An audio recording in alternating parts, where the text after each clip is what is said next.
Everyone, मैं सुभद्रा सिंह स्वागत करती हूँ आपका अपने यूट्यूब चैनल 3M स्टडी में। फ्रेंड्स, आज मैं आप लोगों के लिए बीएसएससी मेंस का प्रैक्टिस सेट 37 लेकर के आई हूँ और आप लोगों को इस प्रैक्टिस सेट में टोटल 41 क्वेश्चन देखने को मिलेंगे और ये सारे क्वेश्चन आपके एग्जाम के दृष्टिकोण से अति महत्वपूर्ण है, इसीलिए इस वीडियो में हमारे साथ अंत तक बने रहें। तो चलिए फिर हम लोग क्वेश्चन की ओर मूव कर रहे हैं। क्वेश्चन की ओर बढ़ने से पहले अभी तक इस फैमिली सदस्य नहीं बने हैं तो सब्सक्राइब वाले बटन को दबा करके इस फैमिली सदस्य बन जाएं और वीडियो को सबसे पहले पाने के लिए बेल आइकन की घंटी को प्रेस कर लें। तो इस सेट का जो आपका फर्स्ट क्वेश्चन है वह क्या है, देखते हैं हम लोग। क्वेश्चन है कि निम्नलिखित में से कौन फूल धारण करते हैं। तो आइए पहले हम लोग ऑप्शन को देखते हैं। ए आपका ब्रायोफाइटा, बी आपका टेरिडोफाइटा, सी आपका जिम्नोस्पर्म, डी आपका एंजियोस्पर्स। तो इस क्वेश्चन का जो आपका करेक्ट आंसर हो जाएगा ऑप्शन नंबर होगा डी, एंजियोस्पर्म। एंजियोस्पर्म जो होता है ये फूल धारण करते हैं। कौन सा? एंजियोस्पर्म के अंदर जो भी पौधे आते हैं वो क्या करते हैं? फूल धारण करते हैं। और एंजियोस्पर्म पौधे में जो होता है बीज सदैव जो होता है वह फल के अंदर होता है। और इसे शाक, झाड़ियों और वृक्ष 3 प्रकार से जो है इसको बांटा जाता है। इस तरह के जो भी पौधे होते हैं इसको 3 वर्गों में विभाजित किया जाता है। शाक, झाड़ियाँ और वृक्ष 3 वर्गों में से विभाजित किया जाता है। और इसमें प्रजनन अंग जो होता है वह क्या होता है? पुष्प होता है। और इसमें जो है दोहरा निषेचन होता है। और इसमें जो संवहन तंत्र होता है बहुत ही अधिक विकसित होती है। और एंजियोस्पर्म को जो विभाजित किया जाता है इसको 2 वर्गों में विभाजित किया जाता है। एक बीजपत्री और द्विबीजपत्री, इन दोनों में विभाजित किया जाता है। तो इन सारे पॉइंट को आप लोग माइंड में रखेंगे क्योंकि एग्जाम के दृष्टिकोण से अति महत्वपूर्ण है। बढ़ते हैं आपके नेक्स्ट क्वेश्चन की ओर। क्वेश्चन नंबर आपका 2 है। क्या है? क्वेश्चन है कि ऑक्सीजन युक्त रक्त खाली जगह के माध्यम से हृदय के बाहर बहता है, तो वह किसके माध्यम से बहता है? तो वह महाधमनी के माध्यम से बहता है। तो इस क्वेश्चन का आपका करेक्ट आंसर हो जाएगा ऑप्शन नंबर ए। और यहाँ पे हम लोग महाधमनी, तो धमनी एवं शिरा के बारे में जान लेते हैं। धमनी व शिरा, शिरा को हम लोग वेन के नाम से भी जानते हैं। ओके, धमनी क्या होता है? धमनी जो होता है यह हृदय से जो शुद्ध रक्त होते हैं उन शुद्ध रक्त को जो है शरीर के विभिन्न अंगों में पहुंचाने का जो कार्य होता है वह किसका होता है? धमनी होता है। धमनी का कार्य होता है। अपवाद स्वरूप एक फुफ्फुस धमनी होता है। कौन सा? फुफ्फुस धमनी, जो कि अशुद्ध रक्त को वहन करता है, जो कि अशुद्ध रक्त को शरीर के विभिन्न अंगों से जो है हृदय की तरफ लाता है। और यदि हम लोग शिरा की बात करें या वेन की बात करें तो शिरा जो होता है शरीर के विभिन्न अंगों से जो है अशुद्ध रक्तों को हृदय तक लाता है। या दूसरे शब्दों में कहें तो कार्बन डाइऑक्साइड युक्त जो है रक्तों को वह जो है शिरा कहाँ तक लाते हैं? हृदय तक लाते हैं विभिन्न अंगों से रक्त को। ओके, और इसी में एक अपवाद स्वरूप होता है फुफ्फुस शिरा। फुफ्फुस शिरा का कार्य क्या होता है? यह जो है शुद्ध रक्त को जो है विभिन्न वर्गों में क्या करता है? शरीर के विभिन्न अंगों में ले जाता है। तो ये सारे पॉइंट हैं आप लोग माइंड में रखेंगे। और रुधिर, रुधिर जो होता है क्या होता है? यह एक तरल संयोजी उत्तक होता है। रुधिर में आपको प्लाज्मा, आरबीसी, डब्ल्यूबीसी ये सभी पाए जाते हैं। ओके, अब बढ़ते हैं नेक्स्ट क्वेश्चन की ओर। क्वेश्चन नंबर आपका 3 है कि लोसर त्योहार किस राज्य में मनाया जाता है? तो यह जो है कौन से स्टेट में मनाया जाता है? यह आपका सिक्किम स्टेट में मनाया जाता है। तो डी आपका करेक्ट आंसर हो जाएगा। और सिक्किम जो है जनसंख्या के दृष्टिकोण से सबसे छोटा राज्य है। कौन सा? सिक्किम। ओके, और आइए हम लोग क्विकली जो है और सब राज्य के जो पर्व है उनके हम लोग क्विकली इसको रिवीजन कर लेते हैं। जैसे छठ पूजा हो गया आपका। छठ पूजा कौन सा स्टेट में मनाया जाता है? तो बिहार में। पतंग उत्सव गुजरात में। ऊंट उत्सव राजस्थान में। नौका विहार केरल में। गणेश पूजा महाराष्ट्र में। सरहुल त्योहार झारखंड में। वैशाखी पूर्णिमा पंजाब में। तो इन सारे को आप लोग माइंड में रखेंगे। ओके, अब बढ़ते हैं क्वेश्चन नंबर आपके 4 की ओर। 4 में आपका है कि कान्हा टाइगर रिजर्व किस राज्य में है? तो कौन से राज्य में है? यह मध्य प्रदेश में है।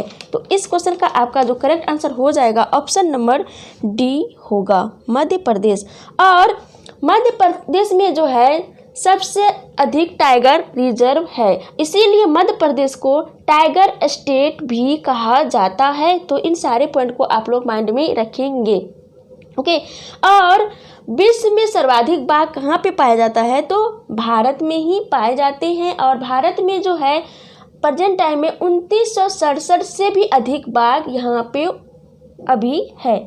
और 1972 में जो है वन्य प्राणी संरक्षण एक्ट बनाया गया था। यह पॉइंट जो है आपके एग्जाम के दृष्टिकोण से अति महत्वपूर्ण है, क्योंकि बहुत ही बार इससे एग्जाम में क्वेश्चन देखने को मिला है और आगे भी मिलेंगे। और 1992 ईस्वी में जो है प्रोजेक्ट एलिफेंट प्रारंभ की गई थी। देखिए 1972 में आपका वो वन्य प्राणी संरक्षण एक्ट, उसके 20 साल बाद ही जो है प्रोजेक्ट एलिफेंट प्रारंभ किया गया। और 1980 ईस्वी में जो है भारत में वन संरक्षण एक्ट बनाया गया, जिसमें कि 1988 ईस्वी में संशोधन भी किया गया। तो इन सारे पॉइंट को आप लोग माइंड में रखेंगे। और मध्य प्रदेश में कौन कौन से राष्ट्रीय उद्यान है? तो माधवगढ़ हो गया, पेंच हो गया, पन्ना, ये सभी जो है कहाँ पे है? मध्य प्रदेश में है। ओके, अब बढ़ते हैं आपके नेक्स्ट क्वेश्चन की ओर। क्वेश्चन नंबर आपका 5 में है कि निम्नलिखित में से कौन सी ग्रीन हाउस गैस या ऐसी गैस है जो ओजोन परत को नुकसान पहुंचा सकती है? तो वह कौन सा गैस है? CO2, I mean carbon dioxide.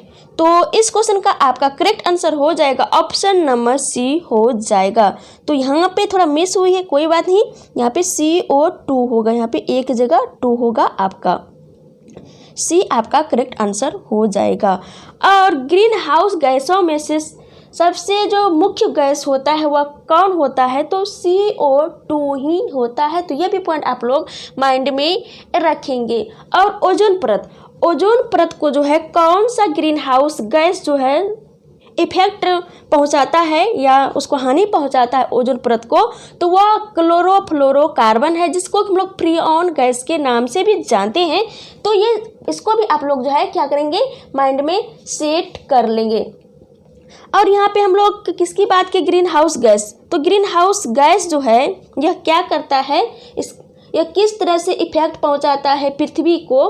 तो यह जो होता है, यह पृथ्वी, मान लीजिए पृथ्वी है, और पृथ्वी दिन में जो क्या करता है, यह सूर्य के प्रकाश को जो अवशोषित करता है, और रात में क्या करता है, यह उष्मा छोड़ती है। पृथ्वी दिन में अवशोषित करती है और रात में जो है वह उष्मा को छोड़ती है। जब उष्मा को छोड़ती है तो पृथ्वी के वायुमंडल में जो कार्बन डाइऑक्साइड होते हैं, यदि कम मात्रा में कार्बन डाइऑक्साइड होते हैं तो क्या होता है कि धीरे धीरे जो है उष्मा बाहर हो जाती है। उसके बाद पृथ्वी ठंडा होने लगती है, उसके बाद ठंडा हम लोगों को महसूस होता है, वातावरण ठीक रहता है। बट जलवायु परिवर्तन के कारण या ग्लोबल वार्मिंग के कारण जो है CO2 इतना बढ़ गया है कि पृथ्वी जो उष्मा अवशोषित करती है उसके बाद जो रात में छोड़ती है, तो इतना CO2 बढ़ गया है कि उष्मा बाहर बहुत ही नगण्य मात्रा में बाहर निकल पाता है, जिसके कारण कि पृथ्वी बहुत ही गर्म हो गई है। ग्लोबल वार्मिंग बढ़ ही रहा है और बहुत ज़्यादा बढ़ रहा है। तो ये प्रोसेस होती है, तो इसको आप लोग माइंड में रखेंगे। अब बढ़ते हैं आपके नेक्स्ट क्वेश्चन की ओर। क्वेश्चन नंबर आपका 6 में है कि प्रथम हून आक्रमण कब हुआ था? तो कब हुआ था प्रथम हून आक्रमण? 458 ईस्वी में। तो इस क्वेश्चन का आपका करेक्ट आंसर हो जाएगा ऑप्शन नंबर बी, 458 ईस्वी में। और हून जो थे यह स्कंदगुप्त को क्या किए थे? पराजित किए थे। और यह माना जाता है कि हून ही जो थे गुप्त वंश के पतन का कारण थे। और प्रथम हून आक्रमण स्कंदगुप्त के शासन काल में हुआ था। तो इन सारे पॉइंट को आप लोग माइंड में रखेंगे। ओके, अब बढ़ते हैं आपके नेक्स्ट क्वेश्चन की ओर। और हाँ, हून जो था प्राचीन काल में सोने के सिक्के का नाम भी था, सोने का सिक्का चलाए थे। अब बढ़ते हैं नेक्स्ट क्वेश्चन की ओर। क्वेश्चन नंबर आपका 7 है कि भारतीय संविधान में कितने अनुच्छेद हैं?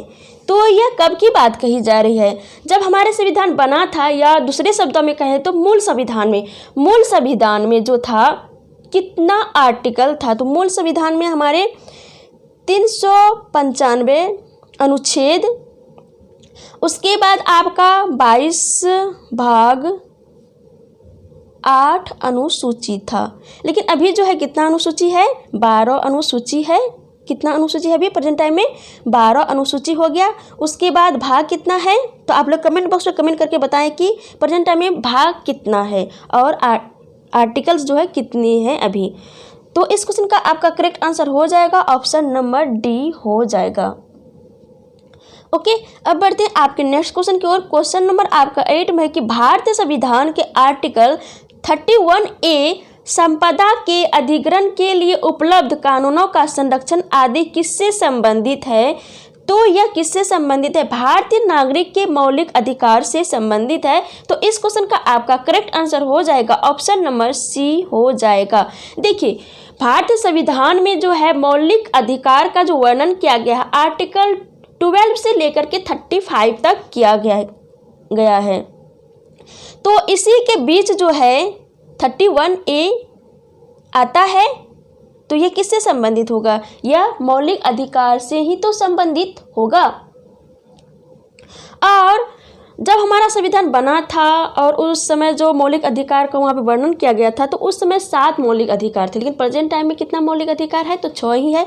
एक 7वां जो था संपत्ति का मौलिक अधिकार, उसको जो है मौलिक अधिकार से हटा करके इसको आर्टिकल 300 के तहत जो है इसको कानूनी अधिकार बना दिया गया। कब बनाया गया था?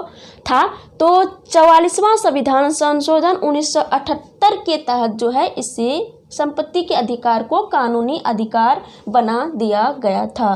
तो ये सारे पॉइंट आप लोग माइंड में रखेंगे।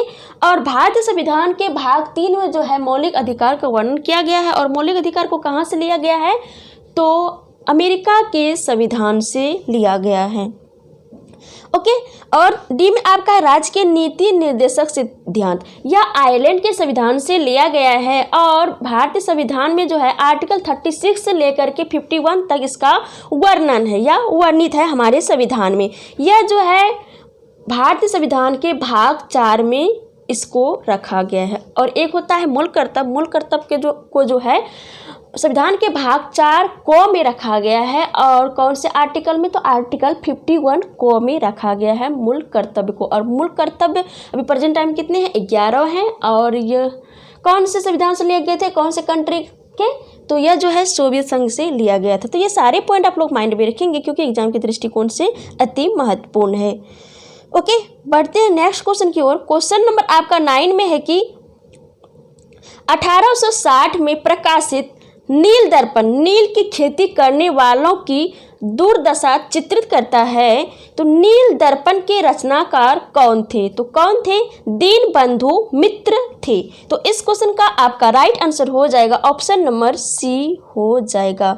नील दर्पण के रचनाकार तो हो गए कौन? दीनबंधु मित्र हो गए। तो नील दर्पण में इसमें जो विद्रोह दर्शाया गया है तो वह कहाँ पे हुआ था? तो वह बंगाल में हुआ था विद्रोह। और नील दर्पण जो था यह एक नाटक था। बहुत ही इंपॉर्टेंट पॉइंट है कि क्वेश्चन आपका इस तरह से बन सकता है, एग्जाम में आ सकता है कि नील दर्पण जो था जिसमें कि नील की खेती करने वालों की दुर्दशा चित्रित करता है, तो यह क्या है? यह एक नाटक है। और यह बंगाल में विद्रोह हुआ था नील की खेती करने के विरुद्ध। जो है यह बंगाल के जनता ने जो है विद्रोह किया था और इसी परिप्रेक्ष्य में जो है उसकी दुर्दशा को जो है नील दर्पण में दर्शाया गया। ओके, तो इन सारे पॉइंट को आप लोग माइंड में रखेंगे। अब बढ़ते हैं आपके नेक्स्ट क्वेश्चन की ओर। क्वेश्चन नंबर आपका 10 में है कि बिहार में किसान सभा की जो स्थापना हुई थी तो यह किनके द्वारा की गई थी? तो यह किनके द्वारा की गई थी? सहजानंद सरस्वती के द्वारा की गई थी। तो इस क्वेश्चन का आपका करेक्ट आंसर हो जाएगा option number B, Sahajanand Saraswati ने। और सहजानंद सरस्वती ने जो है बिहार में जो किसान सभा या इसको दूसरे शब्दों में कहें तो प्रांतीय किसान सभा की जो स्थापना किए थे, कब किए थे? 1929 ईस्वी में किए थे। और क्वेश्चन यह बनता है कि बहुत ही इंपॉर्टेंट पॉइंट मैं आप लोगों को बता रही हूँ कि अखिल भारतीय किसान सभा की स्थापना जो सहजानंद सरस्वती ने ही किए थे, तो यह कब किए थे? 11 अप्रैल 1936 को। अखिल भारतीय किसान सभा की बात आए तो 11 अप्रैल 1936 को, बट बिहार प्रांतीय किसान सभा की बात आए तो वह हो जाएगा आपका 1929 को।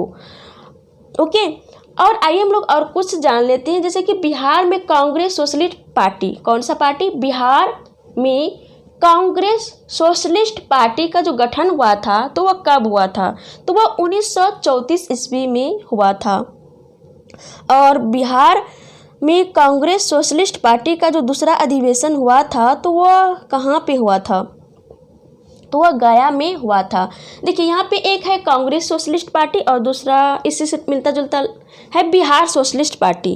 तो इन दोनों में फोकस करेंगे, क्योंकि कांग्रेस सोशलिस्ट पार्टी का जो गठन हुआ था वह 1934 में हुआ था, बट बिहार सोशलिस्ट पार्टी का जो गठन हुआ था वह 1931 में हुआ था। और इसका गठन जो किए थे, किसने किए थे? जयप्रकाश नारायण ने किए थे। तो ये 3-4 डेट हैं जो कि एग्ज़ाम में बार बार क्वेश्चन इससे पूछे जाते हैं। किसी न एग्ज़ाम में आपको जो है इससे इन 4 पॉइंट से जो है एक क्वेश्चन आप लोगों को टकराएंगे। ओके, अब बढ़ते हैं आपके नेक्स्ट क्वेश्चन की ओर। क्वेश्चन नंबर आपका 11 में है कि क्या है, देखते हैं कि ग्राम पंचायत में नियुक्त सरकारी कर्मचारी कौन होता है? तो वह कौन होता है? ग्राम सेवक होता है। तो इस क्वेश्चन का जो आपका करेक्ट आंसर हो जाएगा ऑप्शन नंबर सी हो जाएगा, ग्राम सेवक।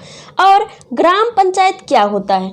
ग्राम पंचायत जो होता है निर्वाचित प्रतिनिधियों की ऐसी संस्था जिसके सदस्यों को जनता के सामने आकर के जवाब देना पड़ता है, वह क्या होता है? ग्राम पंचायत होता है। और ग्राम पंचायत का गठन मुखिया, उप मुखिया और सभी वार्ड सदस्यों को मिलाकर के होता है। और संविधान के आर्टिकल 40 में जो है ग्राम पंचायतों के गठन का जो है वर्णन किया गया है।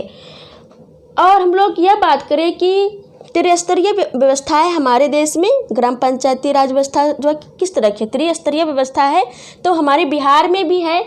तो कौन से स्तर में? जैसे ग्रामीण स्तर में है तो कौन से स्तर में? क्योंकि पंचायती राज व्यवस्था, ग्राम पंचायती राज व्यवस्था कहाँ पे होगा? तो गांव में होगा। और नगर पालिका व्यवस्था जो है वह कहाँ पे होता है?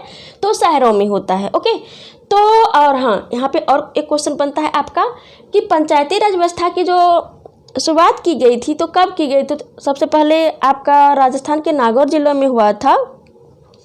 कब हुआ था? तो 2 अक्टूबर 1959 को हुआ था। कब? 2 अक्टूबर 1959 को हुआ था। तो ये पॉइंट जो है आप लोग माइंड में रखेंगे। और 73वां संविधान संशोधन के तहत जो है 1993 में हुआ था। बहुत ही इंपॉर्टेंट पॉइंट है, आप लोग माइंड में रखेंगे। और आइए हम लोग इस पॉइंट की ओर आते हैं, त्रिस्तरीय व्यवस्था। तो ग्राम में जो होता है त्रिस्तरीय व्यवस्था जो होता है वो किस तरह से होता है? तो आपका जो हो जाएगा वह किस तरह से होता है? ग्राम पंचायत, ग्राम स्तर पर आपका ग्राम पंचायत होता है, ब्लॉक स्तर पर आपका पंचायत समिति होता है और जिला स्तर पर आपका जिला परिषद होता है। तो फुल्ली आप लोग ये सारे पॉइंट आप लोग माइंड में रखेंगे, क्योंकि एग्जाम के दृष्टिकोण से अति महत्वपूर्ण है। और बलवंत राय मेहता समिति पंचायती राज व्यवस्था की जो सिफारिश की थी, तो किसने की थी? बलवंत राय मेहता समिति की सिफारिश पर ही यह जो है लागू किया गया था। और अशोक मेहता समिति जो कि 1977 में बनी थी, तो इसी पंचायती राज व्यवस्था को विस्तार देने के लिए जो है अशोक मेहता समिति बनाई गई थी। ओके, अब बढ़ते हैं आपके नेक्स्ट क्वेश्चन की ओर। क्वेश्चन नंबर आपका 12 में है कि ये भी देखिए ग्राम पंचायत से क्वेश्चन रिलेटेड है। तो क्वेश्चन है आपका कि ग्राम पंचायत का कोई सदस्य हस्तलिखित आवेदन मुखिया को समर्पित कर त्यागपत्र दे सकता है। आवेदन समर्पित करने के कितने दिनों बाद त्यागपत्र प्रभावी माना जाएगा? देखिए बहुत ही इंपॉर्टेंट क्वेश्चन है। इस तरह का क्वेश्चन जो एग्जाम में बनते हैं, लेकिन बहुत सारे स्टूडेंट जो होते हैं क्या करते हैं, गलत करके आ जाते हैं, आंसर को गलत टिक करके आ जाते हैं। तो इस क्वेश्चन का जो आपका करेक्ट आंसर हो जाएगा ऑप्शन नंबर ए हो जाएगा। 7 दिन के बाद जो है यह जो है त्यागपत्र क्या माना जाएगा? प्रभावी माना जाएगा। ओके, और यह जो व्यवस्था की जाती है त्रिस्तरीय व्यवस्था, या त्रिस्तरीय व्यवस्था नहीं, ग्राम पंचायत की जो व्यवस्था की जाती है, तो बिहार में प्रत्येक 7,000 व्यक्ति पर जो है ग्राम पंचायतों की व्यवस्था की जाती है, और एक वार्ड की जो व्यवस्था की जाती है तो 500 व्यक्तियों पर जो है की जाती है। तो इनको भी आप लोग जो है माइंड में रखेंगे। ओके, अब बढ़ते हैं आपके क्वेश्चन नंबर 13 की ओर। क्वेश्चन नंबर आपका 13 में है कि सबसे कम महिला साक्षरता दर वाला जिला जो है वह कौन सा है। तो वह कौन सा है, आपका बी करेक्ट आंसर हो जाएगा, सहरसा हो जाएगा। और सहरसा में जो है, हाँ यहाँ पे सहरसा की बात किए तो सबसे कम महिला साक्षरता दर वाला जो जिला है आपका सहरसा है। और बिहार में कितनी प्रतिशत महिला जो है साक्षर है, तो 51.5% महिला जो है साक्षर है। यदि हम लोग यहाँ पे एक क्वेश्चन और एराइज होता है कि सबसे कम महिला साक्षरता वाले जिला की बात की तो वो आपका सहरसा हुआ, लेकिन हम लोग यह बात करें कि सबसे कम पुरुष साक्षरता दर वाला जिला वो कौन है, तो वह आपका कौन हो जाएगा, पूर्णिया। और सर्वाधिक महिला एवं सर्वाधिक पुरुष साक्षरता दर वाला जिला जो है वो कौन सा है, तो हो जाएगा आपका रोहतास।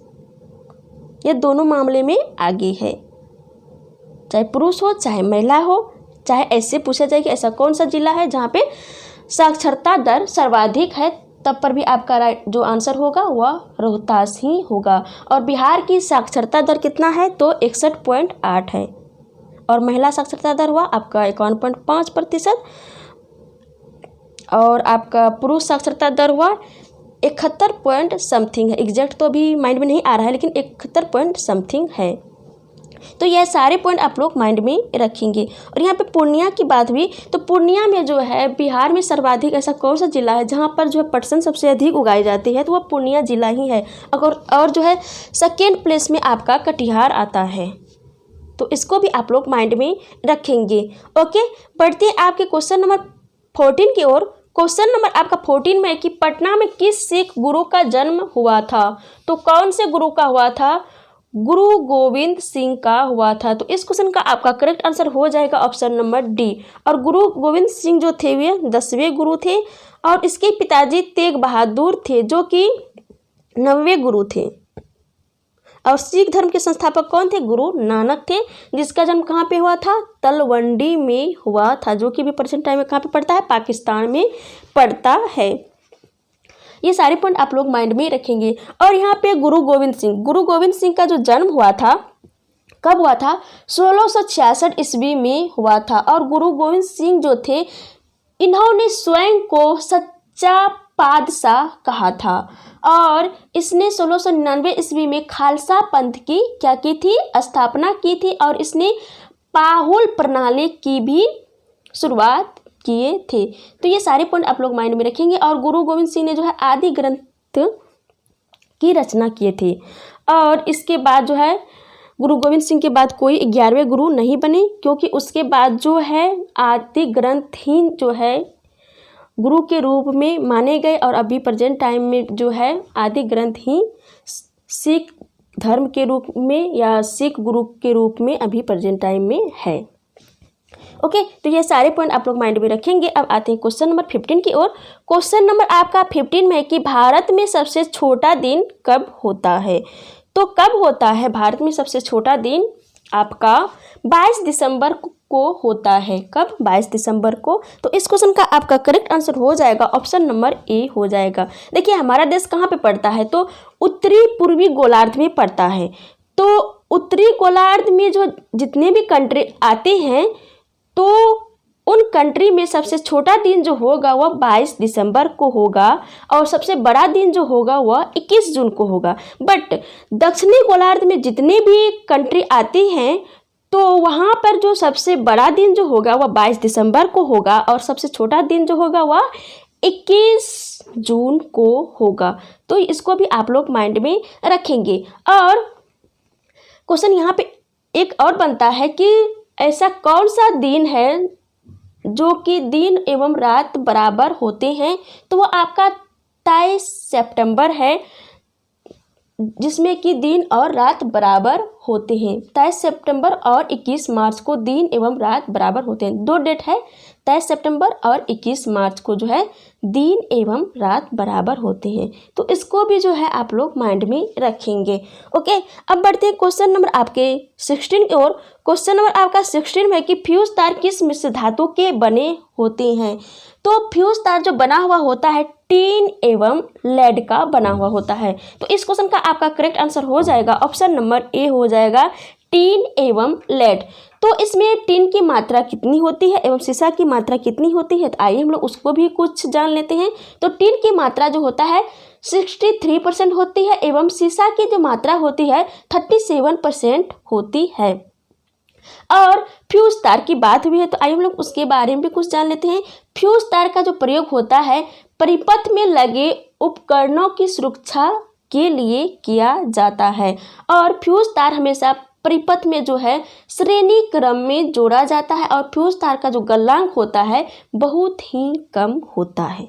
ओके, अब बढ़ते क्वेश्चन नंबर 17 की ओर। क्वेश्चन नंबर आपका 17 में कि निम्नलिखित में से किस में न्यूनतम आवृत्ति होती है। तो आइए पहले हम लोग ऑप्शन को देखते हैं, क्योंकि सबसे न्यूनतम आवृत्ति जो होती है वह किसकी होती है, दीर्घ तरंगों की होती है। लेकिन यहाँ पे ऑप्शन में आपके मौजूद नहीं है, तो हम लोग ऑप्शन के अकॉर्डिंग जो है आंसर को चूज करेंगे। तो देखते हैं आपका क्या क्या ऑप्शन में दिया हुआ है। ए में आपका दृश्य प्रकाश, बी में आपका गामा किरणें, सी में आपका एक्स किरणें, डी में आपका पराबैंगनी किरणें। तो इस क्वेश्चन का आपका करेक्ट आंसर हो जाएगा ऑप्शन नंबर ए हो जाएगा, दृश्य प्रकाश। कौन सा, दृश्य प्रकाश हो जाएगा। और दृश्य प्रकाश का जो है क्या होता है, ऑप्शन के अनुसार सबसे कम आवृत्ति होती है। और यदि हम लोग यह बात करें कि तरंग दैर्घ्य जो होता है, क्योंकि ये जितने भी प्रकाश आप देख रहे हैं ये सभी जो है विद्युत चुंबकीय तरंगे हैं। किस तरह की तरंगे हैं, विद्युत चुंबकीय तरंगे। एक होता है यांत्रिक तरंग और दूसरा होता है विद्युत चुंबकीय तरंग। तो यांत्रिक तरंग हो गया आपका अनुप्रस्थ तरंग हो गया, अनुदैर्घ्य तरंग जो हो गया ये हो गया आपका यांत्रिक तरंग, और विद्युत चुंबकीय तरंग जो हो गया आपका हो गया प्रकाश तरंग हो गया। उसके बाद गामा किरणें, पराबैंगनी किरणें, दृश्य प्रकाश, ये सभी सूक्ष्म तरंगे, दीर्घ तरंगे, अवरक्त तरंगे और कॉस्मिक किरणें, ये सभी आता है आपका विद्युत चुंबकीय तरंगों के अंतर्गत आता है।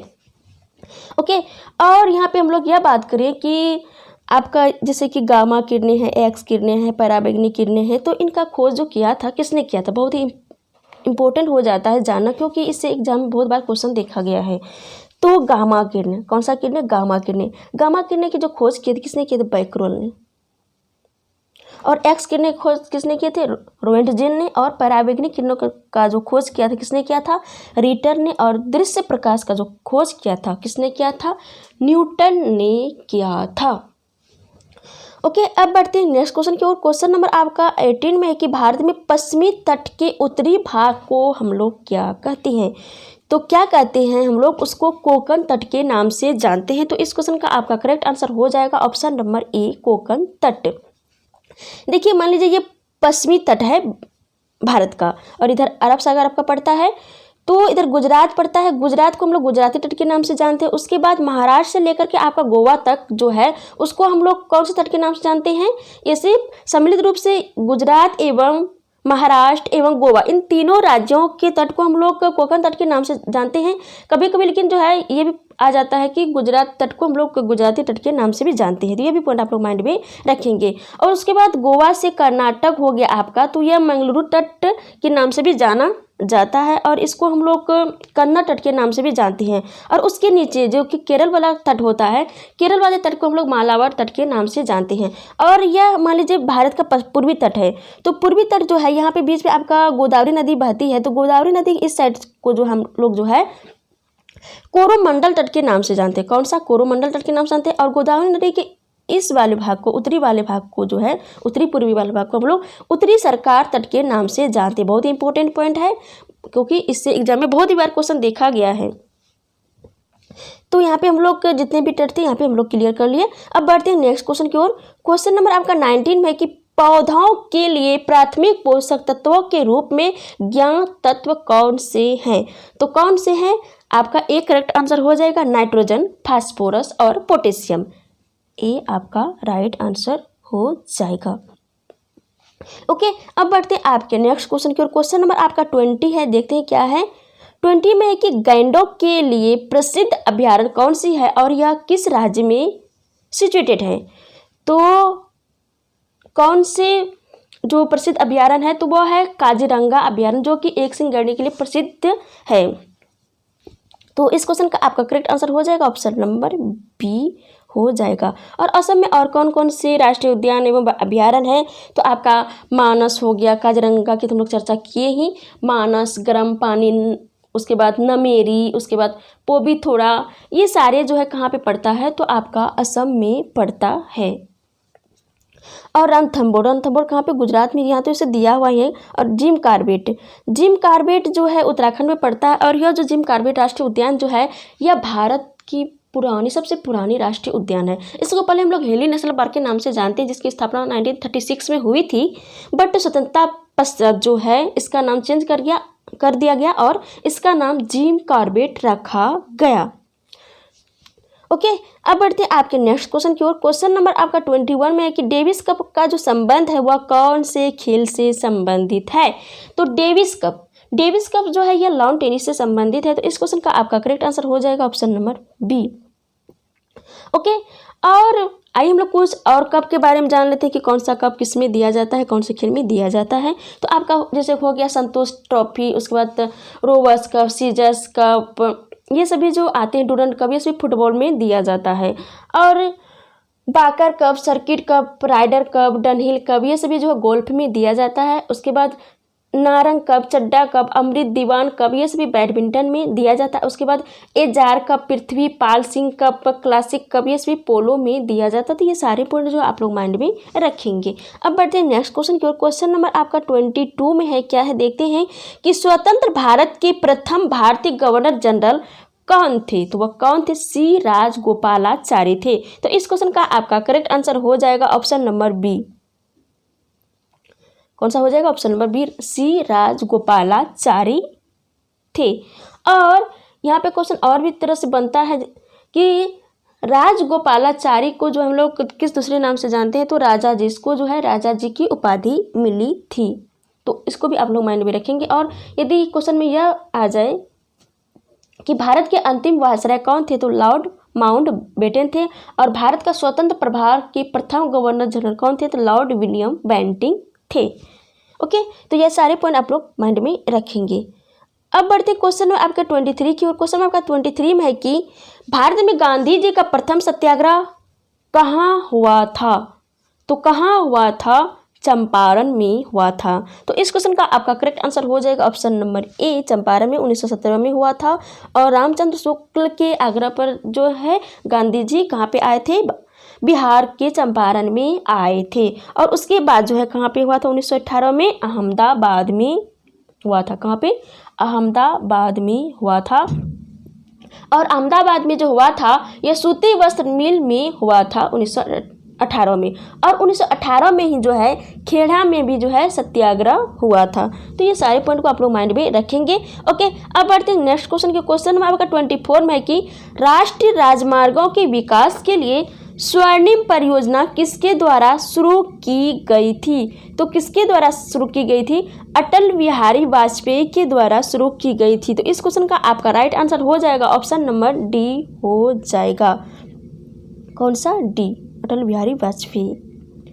और यह स्वर्णिम चतुर्भुज कब प्रारंभ की गई थी? तो 1999 ईस्वी में से प्रारंभ की गई थी और 2012 में जाकर जो है फाइनली यह तैयार हुई थी। स्वर्णिम चतुर्भुज के अंतर्गत जो है 4 महानगरों को जोड़ा गया था। तो वह कौन कौन सा था आपका? कौन सा आपका? चेन्नई, उसके बाद इधर हो गया मुंबई, दिल्ली और कोलकाता। इन चारों महानगरों को आपस में जोड़ा गया था स्वर्णिम परियोजना के अंतर्गत। ओके, और आइए हम लोग और कुछ जान लेते हैं। प्रधानमंत्री ग्राम सड़क योजना। तो प्रधानमंत्री ग्राम सड़क योजना जो प्रारंभ हुई थी तो कब हुई थी? 25 दिसंबर 2000 ईस्वी को। और अंत्योदय अन्न योजना जो यह भी जो 25 दिसंबर 2000 को आरंभ हुई थी। और नागपुर योजना यह जो 1945 ईस्वी में सड़क विकास के लिए प्रारंभ हुई थी। और यदि हम लोग यह बात करें कि सबसे पक्की सड़क जो है कौन सा स्टेट में है, तो वह महाराष्ट्र में है। सबसे कच्ची सड़क कहाँ पे है, तो वह ओडिशा में है। ओके, अब बढ़ते हैं क्वेश्चन नंबर आपका 25 के। क्वेश्चन नंबर आपका 25 में है कि भारत में विद्युत उत्पादन में सबसे बड़ी हिस्सेदारी निम्नलिखित में विकल्पों में से किसकी है। तो इस क्वेश्चन का आपका जो राइट आंसर हो जाएगा वह होगा बी, थर्मल ऊर्जा का। बी आपका करेक्ट आंसर हो जाएगा।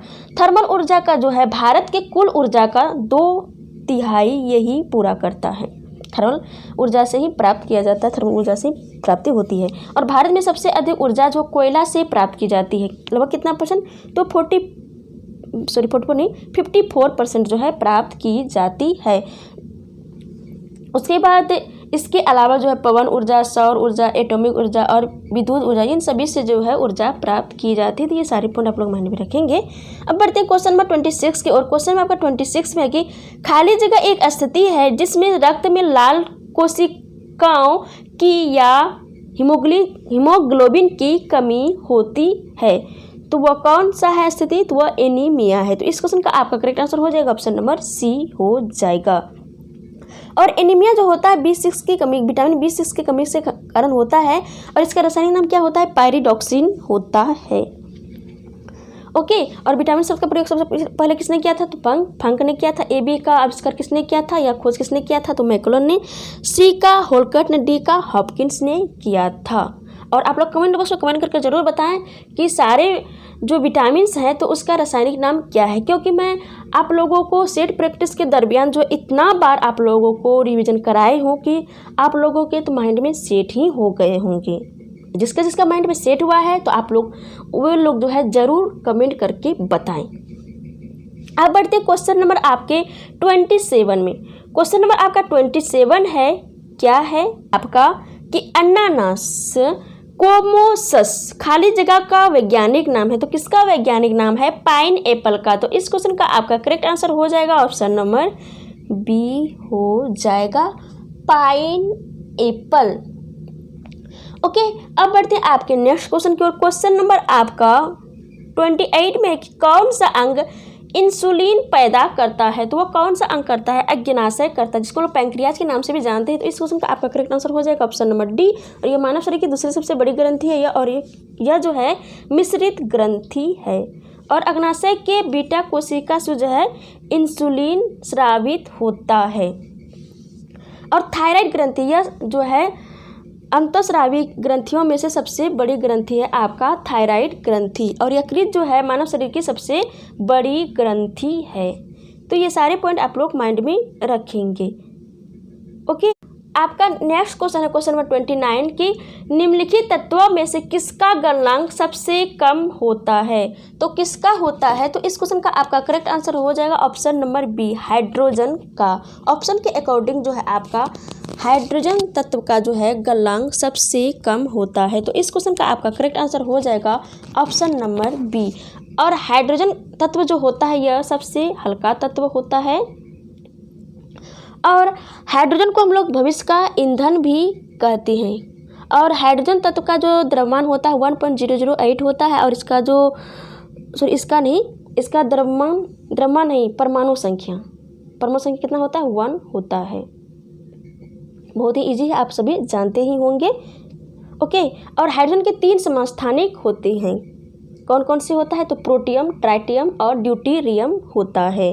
तो इसको भी आप लोग माइंड में रखेंगे। और सोडियम, डी में ऑप्शन में आपका है सोडियम है। और सोडियम को हम लोग कहाँ पे रखते हैं, तो केरोसिन के तेल में रखते हैं, क्योंकि ये जो स्वतंत्र अवस्था में जो होता है तो यह स्वतः जलने लगता है। और सोडियम धातु का जो अपेक्षित घनत्व होता है कितना होता है, 0.97 होता है। तो इसको भी आप लोग माइंड में रखेंगे। अब बढ़ते हैं आपके नेक्स्ट क्वेश्चन की ओर।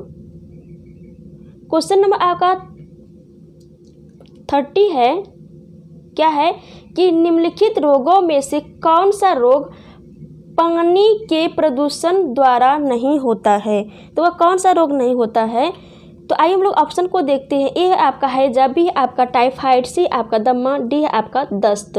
तो इस क्वेश्चन का आपका जो राइट आंसर हो जाएगा ऑप्शन नंबर सी हो जाएगा, दम्मा। दम्मा जो होता है फफूंद के कारण होता है, जिसको हम लोग कवक भी बोलते हैं, जिसको हम लोग दूसरे शब्द में कवक भी बोलते हैं फफूंद को। तो या फफूंद आए या कवक आए, तो यह फफूंद के कारण जो है दम्मा होता है। जैसे कि आपका एथलीट फुट हो गया, गंजापन हो गया, ये सभी जो रोग होते हैं या कवक एवं फफूंद के कारण होते हैं। तो क्लियर। अब बढ़ते हैं आपके नेक्स्ट क्वेश्चन की ओर। क्वेश्चन नंबर आपका 31 में है, क्या है कि ब्रिक्स इन 5 प्रमुख उभरती राष्ट्रीय अर्थव्यवस्थाओं के संघ के लिए संक्षिप्त रूप है। तो किसका किसका? ब्राज़ील, रूस, भारत, चाइना और बी से आपका ब्राज़ील हो गया, आर से रसिया, आई से इंडिया, सी से चाइना, एस से साउथ अफ्रीका। तो बी आपका करेक्ट आंसर हो जाएगा। और साउथ अफ्रीका का जो कैपिटल है कहाँ पे है इसका, और करेंसी, तो करेंसी इसका आपका रैंड हो गया। और इसका जो कैपिटल होता है, आप लोग इसका कमेंट बॉक्स में कमेंट करके जरूर बताएं कि इसका कैपिटल कहाँ पे है। और सिंगापुर का कैपिटल कहाँ पे? तो सिंगापुर ही है। और इसका करेंसी क्या है? डॉलर है। और इसका श्रीलंका का आपका हो गया जयवर्धनेपुरी कोट्टे, और श्रीलंका का कोलंबो भी है। तो 2 राजधानी इसका है, एक है आपका कमर्शियल राजधानी, एक है राजनीतिक राजधानी। और सऊदी अरबिया का आपका हो गया कैपिटल कहाँ पे है? तो रियाद में है। और इसका करेंसी क्या है? रियाल है। तो ये सारे पॉइंट आप लोग माइंड भी रखेंगे। अब बढ़ती है आपके नेक्स्ट क्वेश्चन की ओर। क्वेश्चन नंबर आपका 32 में है कि परमाणु बम खाली जगह के दौरान हिरोशिमा और नागासाकी पर गिराया गया था। तो किस दरमियान गिराया गया था? तो यह जो है द्वितीय विश्व युद्ध के दौरान गिराया गया था। तो इस क्वेश्चन का आपका राइट आंसर हो जाएगा ऑप्शन नंबर डी, द्वितीय विश्व युद्ध। तो और हिरोशिमा में जो गिराया गया था तो 6 अगस्त 1945 को गिराया गया था। और नागासाकी में जो गिराया गया था वह 9 अगस्त को गिराया गया था। और दोनों जगह जो गिराया गया था, कब गिराया गया था? 1945 ईस्वी में गिराया गया था।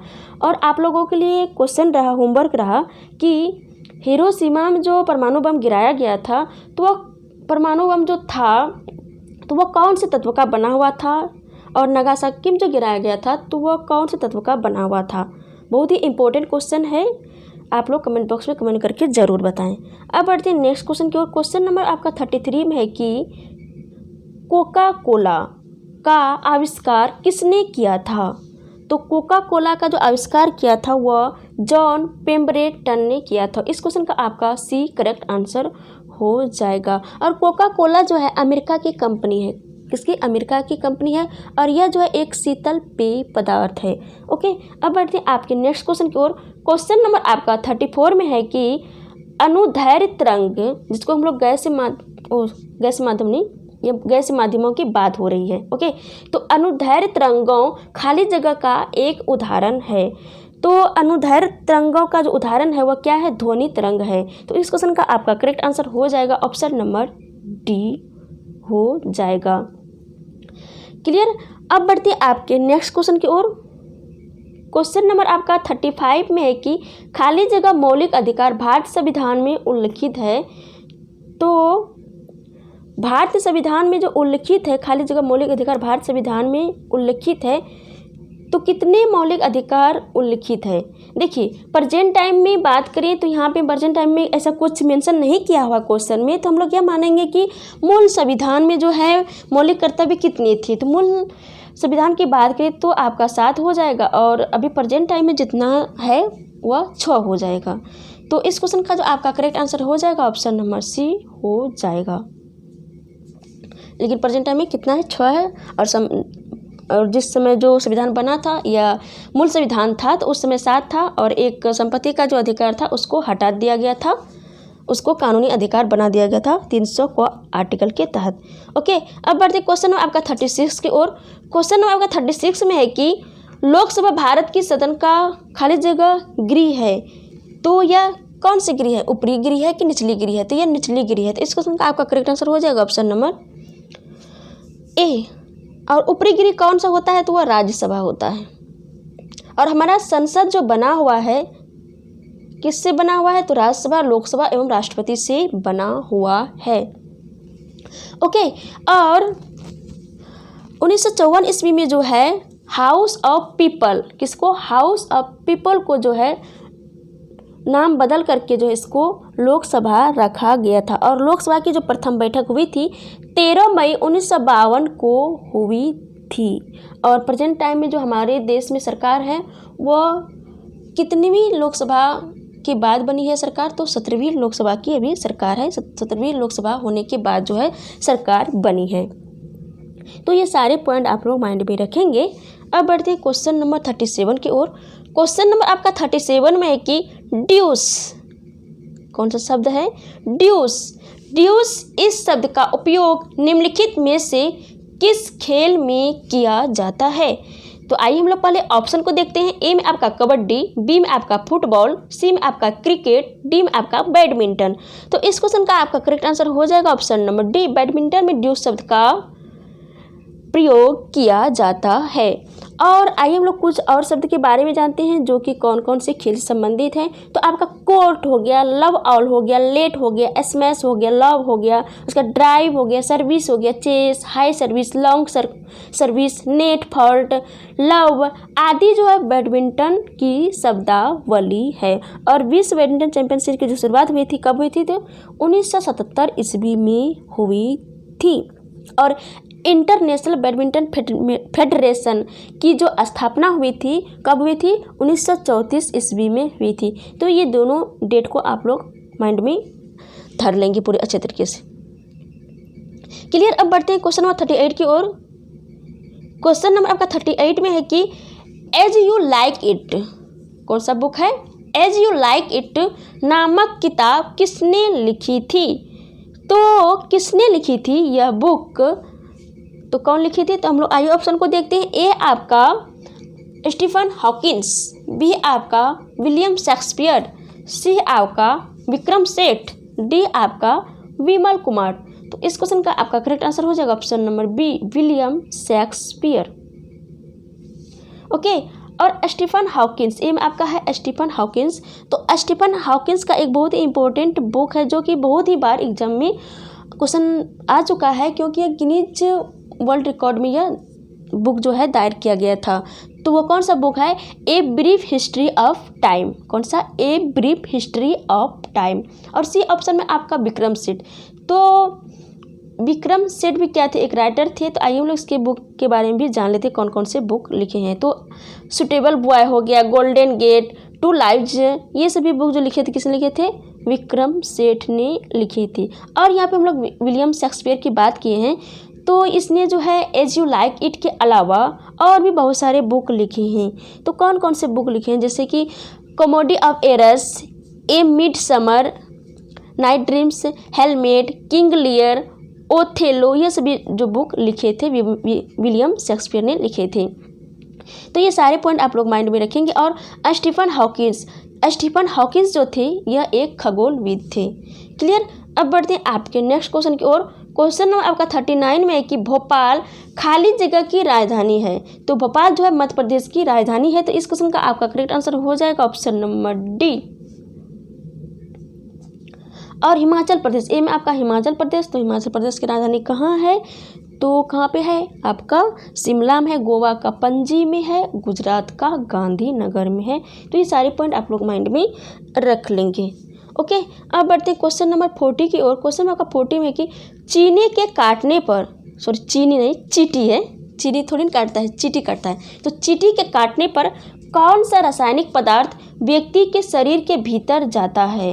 तो चींटी के जो डंक में जो होता है वह फॉर्मिक अम्ल होता है। जब चींटी काटती है तो उसके डंक में जो फॉर्मिक अम्ल होता है वह व्यक्ति के शरीर में प्रवेश कर जाती है। तो वह कौन सा अम्ल हो जाएगा?